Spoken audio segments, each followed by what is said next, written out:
మాతృదేవోభవ. ఆదిశక్తివీవు అమృత వర్షిణివీవు తలపులోన జ్ఞానధారవీవు జగన్మాత. ఆదిశక్తివీవు అమృత వర్షిణివీవు తలపులోన జ్ఞానధారవీవు ధారకొండ మీద దర్శనం మీయవే ధారకొండ మీద దర్శనం మీయవే తలుపు తీయుమమ్మా తలుపులమ్మా తలుపు తీయుమమ్మా తలుపులమ్మా. ఏబిఎన్ ఆంధ్రజ్యోతి ప్రేక్షక మహాశయులందరికీ నవజీవన వేదం అనే కార్యక్రమంలో 841వ భాగానికి స్వాగతం పలుకుతున్నాం. మౌనముద్రదాంచె ధ్వానాబ్ధి సంజాత. జనవరి 30వ తేదీన గాంధీ గారు పరమపరించినటువంటి రోజున మన జాతి మొత్తం 11 గంటలకి మౌనం పాటిస్తుంది. అందుకే ఇక్కడ తరంగం మౌనం పాటించింది. సరిగ్గా ఈ కావ్య కథాకాలం కూడా పుష్యమాసమే నేను చెప్పాను. అందుకే సంక్రాంతి వర్ణనే జరిగింది ఇందులో. జనవరి 30 కూడా అప్పుడే వస్తుందిగా, అందుకని ఈ ఘట్టానికి అది కూడా ఔచిత్యంతో సరిపోయింది. ఊరికే ఏదో కల్పించినట్టు కాకుండా కావ్యంలో అలాంటి ఔచిత్యాలు కూడా చూసుకోవాలి. అయితే కవికి ఏవో కొన్ని ఘట్టాల మీద ఏదో చెప్పాలని అనిపిస్తే దానికోసం ఏదో కల్పన చేసి చెప్పేస్తే కృత్రిమం అయిపోతుంది. అలా కాకుండా చూసుకోవాలి కవిత్వంలో. ఇప్పుడు మురారి అనే గొప్ప కవి ఉన్నాడు సంస్కృతంలో. ఆయన మంచి కవి, నాటకం రాశారు అనర్ఘరాగం అని. కానీ ఏదో చెయ్యాలి, కల్పనలు గొప్పవి చేయాలి, వర్ణనలు గొప్పవి చేయాలి, రామాయణాన్ని మరో రకంగా చెప్పాలి అనడంలో ఏమైపోయిందంటే పాపం ప్రజల్లో గుర్తింపు లేకుండా పోయింది ఆ నాటకానికి. అటు ప్రదర్శనకు కానీ కనీసం పఠనానికి కానీ. గొప్పది బాగా ఉంటాయి కానీ అతి ఎక్కువైపోయింది. విశ్వామిత్రుడు రామలక్ష్మణుని తీసుకెడుతుంటే దశరథుడు బాధను వర్ణించాలి కానీ విశ్వామిత్రుడు ఒక గంట దశరథుడిని పొగట్టడం, దశరథుడు ఒక గంట విశ్వామిత్రుడిని పొగట్టడం, ప్రథమాంకం అంతా ఇలా సరిపోయింది. ఇటీవల చదివాను అట్టిపెట్టి అర్థమైంది ఎందుకు దెబ్బతింది కావ్యం అని. కానీ గొప్ప కల్పనలు ఉంటాయి మరి, కానీ అవి ఎక్కువైతే చిక్కగా ఉంటుంది. అసలు కథ పక్కెళ్ళిపోతుంది. ఒక ముంజాశ్రమం కనపడగానే ఓ 25 శ్లోకాల వర్ణన, అంత అవసరం లేదు. అదే కాళిదాస్ అయితే ఆ వర్ణనలో చేసిన వెంటనే కథలో కడతాడు, ఒక మానవీయ సన్నివేశంలో కడతాడు, మంచిగా కన్నీళ్లు పెట్టిస్తాడు, కాస్త చెమగిలేలా చేస్తాడు, మళ్ళీ ఇందులోకి వస్తాడు. ఆ కళా రహస్యాలు కాళిదాసుకి తెలిసినట్టుగా సంస్కృతంలో ఇతర కవులు చాలామందికి తెలియవు. అందుకే కవిత్వం ఒక ఆల్కెమీ, దాని రహస్యం కవికే తెలుసు. కాళిదాసుకు తెలుసు, పెద్దన్నకి తెలుసు, కృష్ణశాస్త్రికి తెలుసు, శ్రీశ్రీకి తెలుసు అన్నాడు దేవరకొండ బాలగంగాధర తిలక్. దాని రహస్యం ఆ పాడు తెలియాలి, ఆ పాడు తెలిస్తే బాగుంటుంది. అలాగా సరిగ్గా ఈ సందర్భం కూడా ఔచిత్యంగా సరిపోతుంది. జనవరి 30 కథాకాలం అదే పుష్యమాసంలో జరిగింది అనుకో. అందుకని అందరూ మౌనాన్ని పాటిస్తారు మృతవీరుల యొక్క ఆత్మశాంతి కోసం. మరి గాంధీ కంటే మృతవీరుడు ఎవరు? అంతటి సాగరాంతరంగ శాంతిదూత కూడా ఆ మౌనం పాటించింది. అందుకే నీటి మొగమునందు నిర్మలమౌ కాంతి ధ్యాన ముద్రలోన దైవదీప్తి. ఏమీ ఆలోచించకుండా ఉండాలి. అదే నిర్మల అనే శబ్దానికి. నిర్మల అంటే ఏదో పేరు పెట్టుకున్నా సరిపోలేదు, ఏమాత్రం మాలిన్యం ఉండకూడదు. మాలిన్యం అంటే చెడ్డ ఆలోచన కాదండి, మంచి ఆలోచన కూడా, రెండు తీసేయాలి. ఆలోచన అనేది ఏదైనా అంతే, తరంగమే. మంచి తరంగం చెడ్డ తరంగం ఉండదు, ఆలోచన కూడా అంతే. ఈ మంచి చెడ్డలు ఆలోచనలు అనేవి మన సామాజిక వ్యవస్థను బట్టి, మన జీవితాన్ని బట్టి, మనం ఉన్న పరిస్థితులను బట్టి మనం పెట్టుకున్నవే. ఇంకో రాష్ట్రమో ఇంకో దేశమో పోతే మనకి ఇక్కడ చెడ్డ అయింది, అక్కడ మంచి అవుతుంది. అది ఏమి శాశ్వతం కాదు. అంచేత తరంగమే, ఆలోచన. ఏ తరంగాలు లేని నిర్మలమైనటువంటి సాగరమే కనీసం సరస్సు, అందులోనే దైవదీప్తి కనపడుతుంది. మౌనముద్రదాంచె ధ్వానాబ్ధి సంజాత సాగరాంతరంగ శాంతి దూత నీటి మొగమునందు నిర్మలమౌ కాంతి ధ్యానముద్రలోన దైవదీప్తి. ఆ తరంగం మౌనం పాటించడం వల్ల ఆ శాంతరసం ప్రభావం తీరమంతా కనపడింది. శాంత మనఃప్రభావములు సాగర తీరమునందు దోచి నిశ్చింతగా నొడ్డు చేరిన విచీకులు చింతలు కూడా పక్షులు ఆశాంత మహప్రయాణముల ఆశలు దీరక వేగి వచ్చి శాంత మనఃప్రభావములు సాగర తీరమునందు దోచి నిశ్చింతగా ఒడ్డు చేరిన విచీకులు చింతలు కూడా పక్షులు ఆశాంత మహాప్రయాణముల ఆశలు దీరక వేగి వచ్చే కవ్వింతకు బుద్ధి చెప్పు మృతవీరుల ఆత్మలు శాంతి నొందెడిన్. కవ్వింతకు బుద్ధి చెప్పు మృతవీరుల ఆత్మకు శాంతి గల్గెడిన్. అలాగా కవి మనని ఆ సైనికుల కోసం ఆత్మశాంతి కోసం, సైనికుల ఆత్మశాంతి కోసం మౌనం పాటించే స్థితిలోకి తీసుకెడుతున్నాడు. తరంగం ఎప్పుడైతే మౌనం పాటించిందో ఆ శాంతరసం ప్రభావం సాగర తీరం అంతా కనపడుతుంది. రస ప్రభావములు సాగర తీరమును అందుతూచి సముద్ర తీరం అంతా ప్రశాంతంగా ఉంది. అంటే మనం ఆలోచనలు ఎక్కువ లేకుండా, మాటలు కూడా మాట్లాడకుండా మౌనంగా ఇంట్లో ఉండగలిగితే దాని ప్రభావం వ్యాపిస్తుంది. మాటల ప్రభావం వ్యాపించదండి, మౌనం ప్రభావం బాగా వ్యాపిస్తుంది. 1000 మాటలు కూడా ఒక క్షణం మౌనానికి సరిగావండి. అంత గొప్పది మౌనం.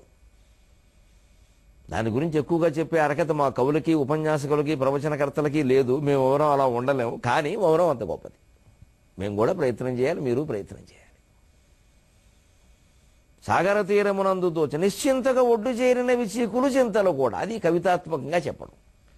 ఇక సాయంత్రం అయ్యేసరికి పక్షులు గోళ్ళకి చేరిపోతాయి, అందరూ ఇంటికి చేరిపోతారు. అదే ఒడ్డు చేరడం. చీకులు చింతలు కూడా. ఒకవేళ కార్యాలయంలో ఏదైనా సమస్య వచ్చి మనం ఉద్యోగం చేసే చోట ఏదైనా మనస్సును పీడిస్తున్నా ఏమనుకుంటాం, ఇంటికి వెళ్ళగానే ముందు కాఫీ తాగండి, ఎంతసేపు గొడవ, ఇంట్లో కూడా ఇదే సంత, సుఖంగా ఉండండి, రేపు పొద్దున్న చూసుకుందాం 10ంటికి అని అంటారు ఆడవాళ్ళు.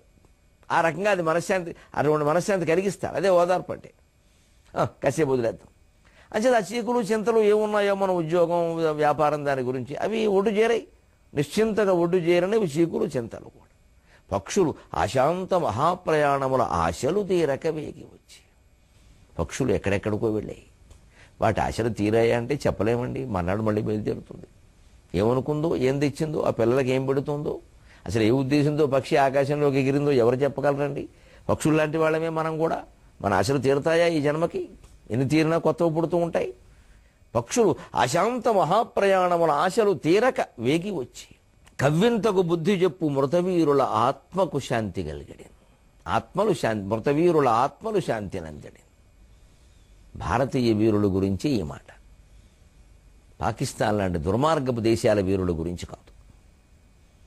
ధర్మే యోద్ధ భవేద్యోద్ధ అన్నారు యోగవాసిష్టంలో. ధర్మే యోద్ధ భవేచ్ఛోరక. ధర్మం కోసం యుద్ధం చేసిన వాడే వీరుడు. అధర్మపక్షాన చేసిన వాడు కాదు. వాడు భీరుడు కింద లెక్క. వాడు స్వార్థ ప్రయోజనాలు ఏవో ఉన్నాయన్నమాట అక్కడ. అందుకని భారతీయ వీరులు ఎటువంటి వారంటే వారిని పరిపాలించిన రాజుల కారణంగా ఎప్పుడూ అనవసరంగా దండయాత్ర చేసిన వారు కాదు. ముఖ్యంగా స్వాతంత్రం వచ్చిన తర్వాత మనకి 70 ఏళ్లలో మనం ఏ దేశం మీద ఎప్పుడూ కయ్యానికి కాలు దువ్వలేదు, చివ్వకు చేసాచలేదు. మన మీద దాడి చేసినప్పుడే దాన్ని ఎదుర్కొన్నాం, అంతే తేడా. ఆ విషయంలో కేంద్ర ప్రభుత్వంలో ఏ పార్టీ ఉన్నా కూడా మనం నమస్కారం చేయాల్సిందే. ఆ నాయకులు, ప్రధానమంత్రులు అందరికీ కూడా, నెహ్రూ గారి నుంచి నరేంద్ర మోడీ వరకు. ఎందుకంటే ఎవరైనా, ఏ పార్టీ వారైనా భారతీయ రక్తం కారణంగా అలాగే ఆలోచించారు. అందుకే ఆ స్థానంలో ఎప్పుడూ భారతీయ రక్తమే ఉండేలా మనం చూసుకోవాలి. ఖచ్చితంగా ప్రధానమంత్రి, రాష్ట్రపతి లాంటి స్థానాల్లోనండి ఈ దేశంలో పుట్టి పెరిగిన వాళ్లే ఉండాలి. ఇతర దేశాల్లో ఉండి మన దేశానికి వచ్చి మనకి సేవలు చేసిన వాళ్ళు, త్యాగాలు చేసిన వాళ్ళు ఉండొచ్చు. వాళ్ళు ఎంత వైభవాన్నైనా మనం కలిగించవచ్చు. కానీ రాష్ట్రపతి, ప్రధానమంత్రి లాంటి కీలక స్థానాలు, ముఖ్యంగా అణువాయుధ రహస్యాలన్నీ తెలిసేటువంటి స్థానాల్లో ఉండనీయకూడదు. అది అంత మంచి పద్ధతి కాదు. అమెరికాలో కూడా ఉంది ఆ విధానం, అనేక దేశాల్లో ఉంది. అంత లోకు చేయకూడదు వ్యవస్థ. ఎందుకంటే ఆ పుట్టుకే, ఎందుకంటే ఆ మమకారం ఉంటుంది అక్కడ. రక్తం కలితే అయితే ఉండే అవకాశం లేదు, తగ్గిపోతుంది. ఉన్నవాళ్ళు మహానుభావులు కొంతమంది ఉండొచ్చు, అలా ఉంటారండి. ఎందుకంటే చట్టం ప్రకారం అవకాశం ఇవ్వకూడదు. ఎవరు ఎన్నుకుంటే వాళ్ళే, శాసనసభ్యులు అందరూ కూర్చుంటే చాలు, పార్లమెంటు సభ్యులు కూర్చుంటే చాలు, వాళ్ళు ఎన్నుకున్న వాళ్ళు. ఈవేళ ఎలా ఉన్నారండి శాసనసభ్యులు? చూడట్లేదు, తమిళనాడు పరిణామాలు చూడలేదా? ఎలా ఉన్నారండి? ఓ బందిదొడ్లు పెడితే అక్కడే కూర్చుంటారు. పైగా మేము స్వేచ్ఛగా ఉన్నామని చెప్పారు. ఎవడు స్వేచ్ఛగా ఉంటే అసలు లోపల ఉండనే ఉండడు. మా అంతలో మేమే వచ్చి ఒక 130 మంది ఉన్నాం, ఏమైనా పెళ్ళా పేరంటమా? ఎందుకుంటారండి? ఇదివరకు ఎందుకు ఉండలేదు? వాళ్ళు నిర్బంధింపబడ్డారని వాళ్ళకే తెలుసు. ఆ విషయం ఒప్పుకోవడానికి కూడా అవసరమైన స్వేచ్ఛ లేదనమాట. అది విషయం. మేము నిర్బంధింపబడ్డామనే విషయం ఒప్పుకునే స్వేచ్ఛ కూడా లేదనమాట. ఇది వీళ్ళ శాసనసభ్యులు, వీళ్ళ రాజ్యాంగ నిర్మాణాలు చేసేది. వీళ్ళ మనం నమ్ముకున్న వాళ్ళ నాయకు వాళ్ళు ఎవరిని ఎన్నుకుంటే వాళ్ళే, బుర్రుంటే కదా ఎన్నుకోవడానికి. ఇది ధర్మం, దాన్ని ఎన్నుకోవడం మానేసి ముఠా నాయకులను ఎన్నుకుంటారు. మా ముఠా మా కులం అంటాం. ఇంకే శాసనసభలు ఏమిటి, పార్లమెంట్లు ఏమిటి? అంతే, అది కూడా నమ్మశక్యం కదే. ఎప్పుడూ భారతీయ రాజకీయాల్లో, సైన్యంలో ప్రధానంగా మనం చెప్పుకోవాల్సిన, రాజకీయాలు ఎంత చెడిపోయినా ఆనాటి నుంచి ఈనాటి వరకు కూడా స్వార్థం కోసం, ఒక నాయకుడి యొక్క దుర్మార్గం కోసం సైన్యానికి ఆజ్ఞలు జారీ చేసిన సందర్భాలు దాదాపుగా లేవనే చెప్పాలి. ఇతర దేశాల మీద దండయాత్ర అయితే మనం చేయాలి. అందుకే ఇక్కడ కవి పనిగట్టుకుని ఆ బిందుపూర్వక తకార ప్రాసను వినియోగించుకుని కవ్యంతకు బుద్ధి చెప్పు మృతవీరుల ఆత్మలు శాంతి నందడి. ఎప్పుడు మనం కవ్యంతకు బుద్ధి చెప్పాం తప్పితే మనంతట మనం వెళ్ళి కవ్వించలేదు. ఒక్కసారి సందర్భం వచ్చింది కాబట్టి సముద్రం మనకి. కవి శేఖర ఘోష కవి ఆ సైనికుల త్యాగం గురించి చెప్తున్నాడు. యాగము వీర సైనికుల త్యాగము, యాగము వీర సైనికుల త్యాగము, ప్రాణ సమాన సంస్కృతి త్యాగము, మంచు ముక్కలకు అంకితమైన ప్రియానురాగ పున్భోగము, జాతి గువ్వకై పొంగిన కండలనిచ్చు ఆ శిబి త్యాగము, మౌనపానమున అచ్యుతమైన ప్రశాంతి నందడిన్. యాగము వీర సైనికుల త్యాగము, ప్రాణ సమాన సంస్కృతి త్యాగము, మంచు ముక్కలకు అంకితమైన ప్రియానురాగపున్ భోగము, జాతి గువ్వకై పొంగిన కండలనిచ్చు ఆ శిబి త్యాగము, మౌనపానమున అచ్యుతమైన ప్రశాంతి నందడిన్. మౌనపానమున అచ్యుతమైన ప్రశాంతి నందడిన్. యాగము. యుద్ధాన్ని యజ్ఞంగా భావించారండి మన వాళ్ళు. యుద్ధ యజ్ఞం బొగింజరుగున్ దానికి హోత అర్జునుడు సృక్సంపత్తి గాండీవము అని కర్ణుడు అన్నాడండి. అరయన్నేరగవాడగా నిన్ను కృష్ణ, యుద్ధ యజ్ఞం బొగింజరుగున్ దానికి హోత అర్జునుడు సృక్సంపత్తి గాండీవము. నాకన్నీ తెలుసుండి నేను యుద్ధం చేస్తున్నానయ్యా, నా బాకీలు నాకున్నాయి, పరమాత్మ నా జోలికి రావద్దు అన్నాడు కర్ణుడు. అంత ధైర్యంగా నిలబడ్డాడు. అది నమ్మకం అంటే. ఒక నాయకుడి దగ్గర నమ్మకంగా ఉండేవాళ్ళలోనండి, నమ్మకం అంటారు కానీ అందులో కుక్కలు ఉంటాయి, గుంటనక్కలు ఉంటాయి, చూసుకోవాలి. కనీసం కుక్క జంతువు అయినా జీవితాంతం అదే నమ్మకంతో ఉంటుంది. గుంటనక్క ఎలా ప్రవర్తిస్తుంది చెప్పలేము. అంటే నేను నమ్మకంగా ఉన్నాననగానే సరిపోలా. నక్క నమ్మకమా, కుక్క నమ్మకమా? తేడా ఉండాలి. విధేయత కూడా అర్థం ఉంది. అసలు ఈ విధేయత పెద్ద జబ్బు ఈ దేశాన్ని బట్టి పీడిస్తోంది. నాయకుడి పట్ల విధేయత, ఎవరికి దేశం పట్ల విధేయత లేదండి. ఆయనకి నేను విధేయుడండి, ఆయన ఎంత అంటే అంత మూర్ఖుడు వీడిని. మూర్ఖత్వం అంటారు దీన్ని. ఎవరో ఒక వ్యక్తికి విధేయులు అవుతామండి, అంత బానిసలమా? ఏం నేర్చుకుంటున్నాం వేదాంతం మనం? సోహం సోహం సోహం సోహం భావేన పూజ చేయొద్దన్నారే. మన వేదాంతంలో దాసోహం అనే మాట మన వేదాంతం కాదండి, పరవేదాంతం అది. దాసోహం అనే మాట కూడా అర్థం లేకుండా సోహం, ఆ పరమాత్మ నేను, ఆ పరమాత్మ నేను, తత్వమసి అహం బ్రహ్మాస్మి. వేదం సోహం అనే మాట చెబుతాం, దాసోహం అనే మాట చెప్పలా. ఎన్ని రంగాల్లోనూ ఈ దాసోహం భావాన్ని పీకి పారేయాలండి. సోహం అంతే. అప్పుడు దేశ స్వాతంత్రం అంటే మనుషుల స్వాతంత్రమే కదా. ఎవరో ఒక నాయకుడికి విధేయంగా ఉండేవాడు మనుషులు ఎలా అవుతారండి? అసలు సేవకులు అవుతారు. ఆ సేవకత్వంలో కూడా వాడు మంచివాడో చెడ్డవాడో తెలియదు. వాడు ఎలాంటి వాడో మాకు అనవసరం ఉండే. ఆయన మీద ఎన్ని కోర్టు తీర్పులు వచ్చినా మంచిదే, ఆయన ఎన్ని 100 కోట్లు మింగేసినా మంచిదే, ఎన్ని నెలలు చెరసాల్లో ఉన్నా మంచిదే, ఆయనకి మేము విధేయులు అండి. ఏమిటో అర్థం లేనమాట. మూర్ఖుల్లో కల్లా మూర్ఖుడు అంటారు వీడిని. వాడు అవినీతి పరుడు రామర్రం అంటే వాడికి విధేయులు అంటారు.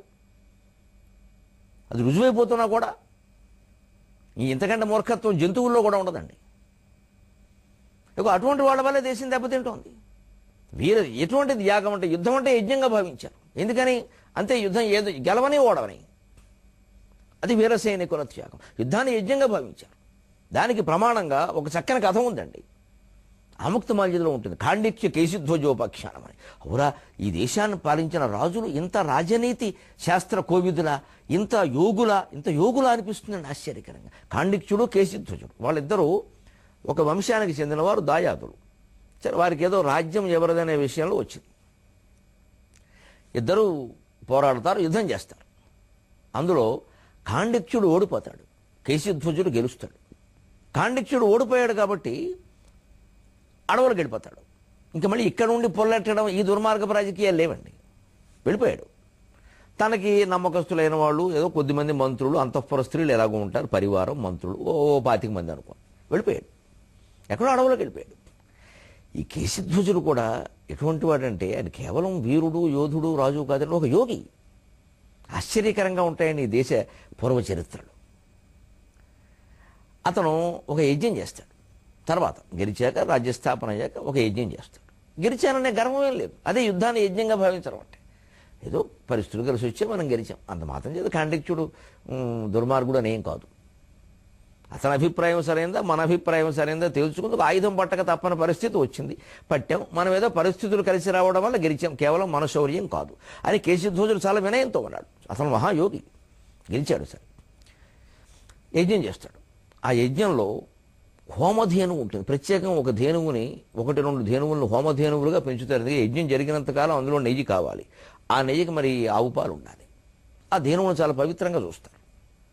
అది గడ్డి మేసే ప్రదేశాలు కూడా ఒక నిర్ధారణ చేస్తారు, ఫలానా చోట అని. ఇంకా అడ్డమైన గడ్డి మేయకూడదు. అడ్డమైన గడ్డి పశువులు మేయవు, మనుషులే మేస్తున్నారు మన దగ్గర అని చాలా జాగ్రత్తగా చూస్తారు. విచిత్రంగా ఆ హోమధేనువు ఒకసారి ఎక్కడో తప్పించుకుని ఎటో వెళ్ళిపోతుందండి గడ్డి మేస్తూ. దానిలో పులి మింగేస్తుంది. ఇప్పుడు యజ్ఞం మధ్యలో హోమధేనువు చనిపోయింది. అదో పెద్ద సమస్య. యజ్ఞం ఆగిపోయింది.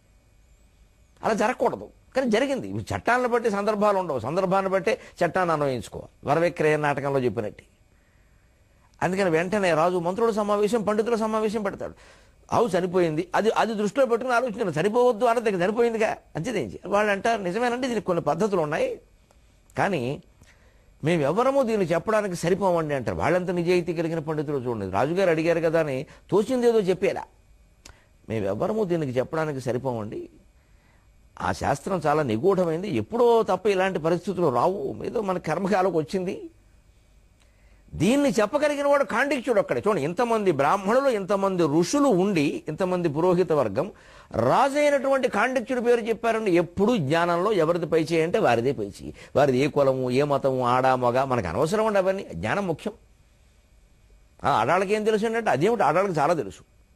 నేను తెలియకూడదా? మనకి మగాళ్ళకి తెలియని విషయం ఆడవాళ్ళకి తెలియకూడదా? పెద్దవాళ్ళకి తెలియదు ఒకసారి చిన్నవాళ్ళకి తెలుస్తుంది. ఒక వర్గం వాళ్ళకి తెలియదు, ఇంకో వర్గం వాళ్ళకి తెలుస్తుంది. చక్కగా వాళ్ళ కాళ్ళ దగ్గర కూర్చొని గురువుగారు చెప్పండి అంటే చెబుతారు. ఇందులో అహంకారాలు దేనికండి? మనం చాలామందికి అదే రోగం ఎప్పటికీ. వాడు చెప్పేదేంటి, ఎందుకు చెప్పకూడదు? బలాదపి సుఖాదపి చ యుక్తియుక్త వచ గ్రాహ్యం. మంచి మాట చిన్నపిల్లవాడు చెప్పినా, చిలక చెప్పినా వినవయ్యా బాబు అని శాస్త్రాలు చెబుతుంటే మనం కులాలు, వర్గాలు, మతాలు, ఆడ మగ అన్ని భేదాలు పెట్టి వాడెవడు వీడెవడు అంటే అహంకారం. అది కానీ కేశిధ్వజుడిగా అహంకారం లేదండి, ఆ పండితులకు కూడా లేదండి. ఏమండి మహారాజా, మీకు ఇష్టమైనా ఇష్టం కాకపోయినా ఒకటే సలహా. ప్రభుత్వ సలహాదారంటే ఇష్టమైన సలహాలు చెప్పేవాడు కాదు, నిజమైన మాటలు చెప్పేవాడు. మన పదవి ఉండని పోని, నాయకుడికి నిజాలే చెప్పాలి. ఆయనకి ఏది నచ్చదండి, నచ్చకపోతే మన పదవికి రాజీనామా చేయడం మంచిది. అంటే చేయలేకపోతున్నామంటే మనం దాన్ని పట్టుకు ఏడుస్తున్నాం అనమాట. మనకు ఈ పదవి కాస్త వదిలేస్తే మన పేరు పేపర్లో రాదేమో. అన్ని దరిద్రాలు ఇక్కడే ఉన్నాయి. నేను అనుకుని సావడంలోనే ఉన్నాయి ఈ దరిద్రాలు. అందుకే ప్రాణాలు పోతున్నా సరే పదవులు వదలరు. ఇది తప్పితే అది, అది తప్పితే ఇది, ఓ దాంట్లో చూడ కోద్దూకినట్టు దూకడమే పదవుల్లో. ఏ పదవి లేకుండా ఇంట్లో ఉండలేమా? ప్రతిరోజు పేపర్లో ఫోటో కనపడాలా ఇంత లావుని? భారతీయ మానవత్వం పరిమళించేటువంటి కథ అండి ఇది. మన జాతి ధీయుత మహనీయ కవిత, మన మహర్షుల బుద్ధి మహిత ఆత్మసిద్ధి అని భరతాంబ గురించిన పద్యంలో అన్నాను నేను. చూడండి, నిజంగా ఆ మహర్షుల బుద్ధి అలాంటిదో. నిజంగా కాండిక్యుడు ఒక్కడే దీన్ని తెలిసిన వాడండి. అంటే అసలు ఈ రాజుకి ఎలా ఉంటుంది మనస్సు? ఓడిపోయిన వాడి దగ్గరికి నేనెళ్ళి బాబు మధ్యలో ఆగిపోయిన యజ్ఞం ఎలా చేయాలని అడగడం ఏంటి, నాకు అవమానం కదా అనుకోలేదు. దానికే ఉంది, వెడదాం అన్నాడు. ఎంత సౌజన్యం అండి ఆ కేశిధ్వజుడు. పై వెంటనే సైనికులు అభ్యంతరం చెప్పారు. మరి వాళ్ళకి రక్షక భటులు ఉంటారు కదా, వ్యక్తిగత సంరక్షకులు, బాడీ గార్డు లాంటి వాడు. మహారాజా మీరు చేతిలో ఆయన ఓడిపోయాడు, అడవుల్లో ఉన్నాడు, ఆయన దగ్గరికి మీరు వెడతానంటే ఆయన ఏదైనా చేస్తే చేయనివయ్యా అన్నాడండి. అది భారతదేశం, అది నా మహారాజు, అది నా మహారాజుల చిత్తం. ప్రాణం పోయినా సరేనే ధర్మం ముఖ్యం. వీళ్ళ ధర్మం లేదు, అదో ధనం కోసం, పదవుల కోసం సిద్ధపడుతున్నారు ఇక్కడ. సకల ధర్మాలు నాశనం అయిపోయినా సరే నేను పదవిలో ఉండడం ముఖ్యం. ఎటువంటి స్థితి నుంచి ఎటువంటి స్థితికి దిగజారిపోయిందండి జాతి. కనీసం పిల్లలకైనా 10వ తరగతి లోపు ఇలాంటి ఉపాఖ్యానాలు పాఠాలుగా పెట్టి సరళమైన భాషలో రాయించి వాళ్ళ మనస్సుల్లో ఒక దేశభక్తిని, ధర్మనిష్టని కలిగించాలండి. లేకపోతే జాతి నాశనం అయిపోతుందండి మొత్తం ఇది ఇలాగే ఉంటే. ఈ పెద్ద నాయకుల నుంచి మనం నేర్చుకోగలిగింది ఏం కనపడడం లేదండి అసలు. పిల్లలు చచ్చిపోతారని అన్యాయంగా వీళ్ళని ఆదర్శంగా తీసుకుంటే. కాండిక్యుడిని తీసుకోవాలి, కేశిధ్వజుని తీసుకోవాలి. కాండిక్యుడు ఎంత గొప్పవాడో ఇప్పుడు చూద్దాం. కేశధ్వజుడు గెలిచినవాడు ఎటువంటి అహంభావమో లేకుండా ఆయన దగ్గరికి వెళ్ళాడు. ఆ రహస్యం తెలుసుకోవడానికి మధ్యలో హోమధేను చనిపోతే ఏం చేయాలి? అంగరక్షకులు వచ్చారు కూడా. వాళ్ళనండి ఆశ్చర్యకరంగా ఆయన కాండిక్యులు ఉండే అడవికి ఒక 6 మైళ్ళ దూరంలో ఆపేశారండి. మీరు రావడానికి వీల్లేదనండి. మహారాజా ఇది ప్రమాదం, ఇది అక్కడ ఆయన అంతరంగికులు భటులు కొంతమంది ఉన్నారు, వాళ్ళు మిమ్మల్ని ఏమైనా చేస్తారని చేస్తే చెయ్యని తప్పు. నేను ఒక అడవుల్లో తపస్సు చేసుకునే ముని దగ్గరికి వెడుతున్నాను, నేను యజ్ఞ రహస్యం తెలుసుకుందుకు వెడుతున్నాను, యుద్ధ రహస్యాల కోసం నేను వెళ్ళడం లేదు. అంచేది నేను జింక చర్మం కట్టుకుని ఒక మునిలాగే వెడతాను, నేను ఆయుధాలు ధరించను. ఇది మరీ ప్రమాదం అని చెప్పారు. ఎంత ప్రమాదమైనా ధర్మమే ముఖ్యం. నేను ఒక గురువు దగ్గరికి ఉపదేశం పొందడానికి వెళ్ళేవాడు ఆయుధాలతో వెడతాడా? ఇంత ఇంత గొప్పగా మాట్లాడండి, ఏమిటండి అటువంటిదండి రాజుల శక్తి అండి. ఆ రాజుల శక్తి అండి ఈ దేశాన్ని కాపాడింది. వాళ్ళు తపశ్శక్తి అండి, ఆయుధ శక్తి అంటారు ఏమిటంటే తపశ్శక్తి. రాజులు కూడా తపస్సులు చేశారండి, మహారాజులు. ఇప్పుడు ఊరికే బూజుల కాలం, తరాజుల కాలం వచ్చింది, రాజుల కాలం పోయి. అని ఆయన ఒంటరిగా వెళ్ళాడండి. ఆశ్చర్యంగా కాండిక్యుని ఆశ్రమం దగ్గర వాళ్ళ అంతరంగిక భటులు ఎవరో, వాళ్ళ చుట్టాలు ఎవరైనా కాపలా ఉంటారు కదా, వాళ్ళు ఉండి వెంటనే లోపలికి వచ్చి కాండిక్యుడికి హెచ్చరిక చేశారు. వస్తున్నాడు వస్తున్నాడు. భరతుడు వస్తుంటే లక్ష్మణుడు రాముడికి హెచ్చరిక చేసినట్టే, ఒక అమాయకపు హెచ్చరిక. మహారాజా మనం ఇక్కడ కూడా ప్రశాంతంగా ఉండడం ఆయనకి ఇష్టం లేదు, వస్తున్నాడు, దాడి చేస్తాడు అంటే కాండిక్యుడు అన్నాడు, ఊరుకోండి, ఒక్కడే వస్తున్నాడని మీరే చెబుతున్నారు, దాడి చేయడం ఏమిటి అంటే, ఒక్కడైతే చాలు రాండి, మిమ్మల్ని ఓడించిన వాడు ఆయన కదా, అది వేరేనయ్యా, అసలు ఎందుకు వస్తున్నాడో కనుక్కోవాలి కదా, చంపేస్తారని భయపడతామా అని ఒక మాట చెప్పాడు. అక్కడ మంత్రుల మాట వినాలి. మనం ఓడిపోయి ఉన్నామండి, దీనదశలో ఉన్నాం, మనం దురదృష్టవంతులం, జాగ్రత్తగా ఉండాలంటే మంచిదే. నేను ధనుర్బాణాలు పట్టుకునే వెడతాను, వాడు ఆయుధ ప్రయోగం చేస్తే నేను చేస్తాను, లేకపోతే నేను ఏదైనా అడిగితే నేను చెప్తాను. కాండిక్యుడికి ఎంత ధైర్యం అండి. అలాగే వెళ్ళాడు. ఆ కేశధ్వజుడు వచ్చి విచిత్రంగా కాండిక్యుడు పాదాలకి నమస్కారం చేసి, గురుదేవో భవ గురుర్ బ్రహ్మ గురుర్ విష్ణు గురుర్ దేవో మహేశ్వర గురు సాక్షాత్ పరం బ్రహ్మ తస్మై శ్రీ గురవే నమః. అజ్ఞానతిమిరాంధస్య జ్ఞానాంజన శలాకయా చక్షురున్మీలితం యేన తస్మై శ్రీ గురవే నమః అనేసరికి ఆశ్చర్యపోయి, కేశధ్వజ ఏమిటి గెలిచావు, పండగలు చేసుకోవాలి, సంబరాలు చేసుకోవాలి, నా దగ్గరికి వచ్చావు ఈ మునివేషంలో అనే ఆర్ద్రత అండి, కళ్ళనీళ్ళు వస్తున్నాయి ఆ పెద్ద మనిషిగా రాజుకి. అంటే ఏం లేదు, ఇలా జరిగింది, ఈ రహస్యం మీకే తెలిసిన మా పురోహితులు చెప్పారు మిమ్మల్ని, అది అడుగుదామని వచ్చాను నేను. దానికేముంది, కూర్చో అని ధనుర్బాణాలు పక్కన పెట్టేసి హాయిగా కృష్ణుడు అర్జునుడు భగవద్గీత మాట్లాడుకున్నట్టు మాట్లాడుకున్నారండి. ఏమి నా దేశం, ఏమి నా దేశం, ఏమి నా దేశం, ఎప్పుడు చూస్తాం ఆ దేశాన్ని, మనం బతుకుండగా చూడగలమా అటువంటి దేశాన్ని? కనీసం అలాంటి ఇద్దరు మనుషుల్ని వాళ్ళ కాళ్ళు కడిగేద్దామండి, అభిషేకాలన్నీ వాళ్ళకి చేద్దామండి, ఈ సౌజన్యం మూర్తి భవించిన మహావిగ్రహాలకు అభిషేకం చేద్దామండి. ఏమి దేశం ఇది, ఏమి దేశం ఇది, ఏమి రాజులు, ఏమి పరిపాలన. గత కాలము మేలు వచ్చు కాలము కంటేనని నన్నయ్య గారు అన్నారంటే బహుశా దీని దృష్టిలో పెట్టుకుని ఆయన ఉంటారండి. ఇద్దరు కూర్చుని హాయిగా చర్చించుకుని చెప్పాడండి ఆయన. చెప్పాక ముగింపు చూడండి ఎలా ఉంటుందో విచిత్రంగా. ఇది కథ కాదు, ఓ సినిమా కాదండి, వాస్తవం. ఈ దేశంలో ఒకప్పుడు జరిగిన వాస్తవం ఇది, స్తవం కాదు. ఒళ్ళు పులకించిపోతూ ఉంటుంది ఇటువంటి కథలు చదువుతూ ఉంటే, అవురా నా దేశం అని. ఆ చెప్పడం అయిపోయాక, కాండిక్య నాకు గొప్ప జ్ఞానోపదేశం చేశావు, గొప్ప సాయం చేశావు, యజ్ఞం మధ్యలో ఆగిపోయింది, అప్రతిష్ట, అపచారం, ఏం జరుగుతుందో నాకు నా ప్రజలకి అని భయపడుతున్నా, నా సందేహం తీర్చావు, ఎలా చేయాలో తెలిసింది. ఖచ్చితంగా నువ్వు గురువువి, నీ గురుదక్షిణ ఇవ్వాలి, గురుదక్షిణ ఇవ్వకుండా ఏమీ ఎప్పుడు చదువుకోకూడదు, అది పాపం. అందుకని నీ గురుదక్షిణ ఇస్తాను. నేను నీ దగ్గర గెలుచుకున్న రాజ్యంతో సహా ఏం కోరుకుంటావో కోరుకోమన్నారండి. అవురా కేశధ్వజుడు, నీ పాదాలకి నమస్కారం అయ్యా, నేను నీ దగ్గర గెలుచుకున్న రాజ్యంతో సహా ఏం కోరుకుంటావో కోరుకో. ఏమి యాగం అండి, ఏం ఋషులంటే వాళ్ళు కదండి. ఇంత కష్టపడి దాయాదుల పోరులో గెలుచుకున్న రాజ్యాన్ని ఒక సందేహం తీర్చినటువంటి పుణ్యానికి ధారపోసేశాడండి. అంటే కాండిక్యుడు అన్నపోని ఆ పరంగా వస్తున్న రాజ్యం పుచ్చుకోబోయాను లోపలికి పిలిచి చెప్పేశారు మంత్రులు, వాళ్ళ సొమ్మే పోయింది. ఏదో వాళ్ళందరూ ఓ గోల్డెన్ బే రిసార్ట్లో పెట్టాడు ఆయన.